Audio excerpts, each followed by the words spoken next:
Hamas has been on the back foot since Israeli ground troops entered the Gaza Strip shortly after October the 7th, 2023. And yet the war grinds on 19 months later, as Hamas, despite an estimated 20,000 losses, continues to wage an insurgency from within the rubble of Gaza.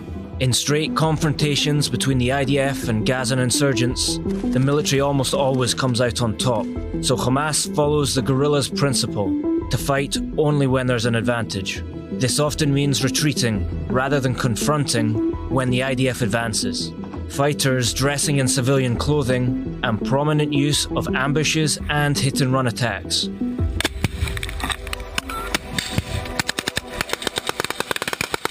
A key component for any insurgency is the terrain in which it can hide itself. No terrain is more dense and difficult to operate in than a city. Not only does it provide an insurgent with alleys, tunnels, and mouse holes to travel unseen through, but the environment provides ample attack opportunities from every angle. Well, the thing is, they're not trying to do the same thing, right? Israel wants to take and seize and control large swaths of ground right now. That's not what Hamas wants to do, per se. It wants to just increase the costs on the IDF for operating. Raphael Cohen, a political scientist with experience of the US's counterinsurgency efforts in Iraq, notes that while Hamas may be taking a kicking on the tactical level, on the strategic tier, the balance sheet is more even.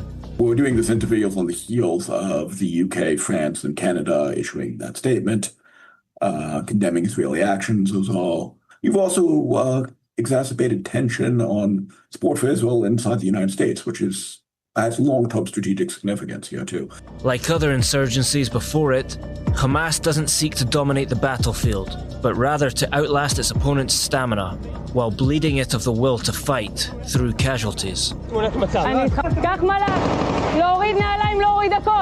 Its weapons of choice for doing this are all standoff weapons in one form or another, allowing it to attack the IDF from distance. While pivotal in the opening minutes of the war, Hamas's rocket arsenal is a shadow of the firepower it held 2 years ago.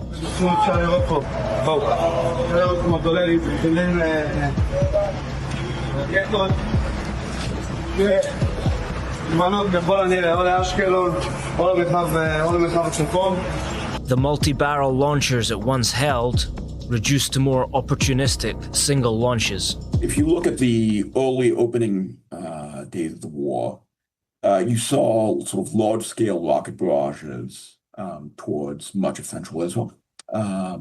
As their magazine stockpiles have dwindled, those have basically tapered off. Due to the IDF's preference for heavy deployment of armor, Hamas makes frequent use of RPGs, including the in-house built Al Yassin 105 anti-tank rounds. But it also targets Israeli infantry with the easy-to-use RPG, especially when troops are holed up in buildings.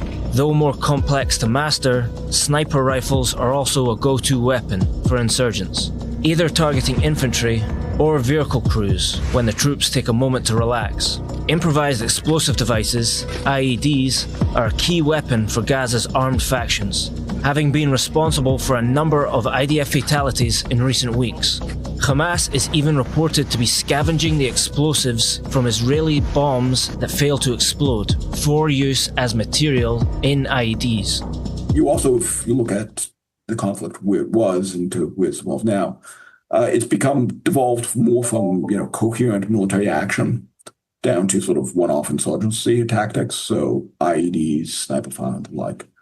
In that sense, it's sort of similar to the evolution that we saw in Iraq, where you have more of these sort of one-off attacks rather than sort of coherent, large-scale military maneuver.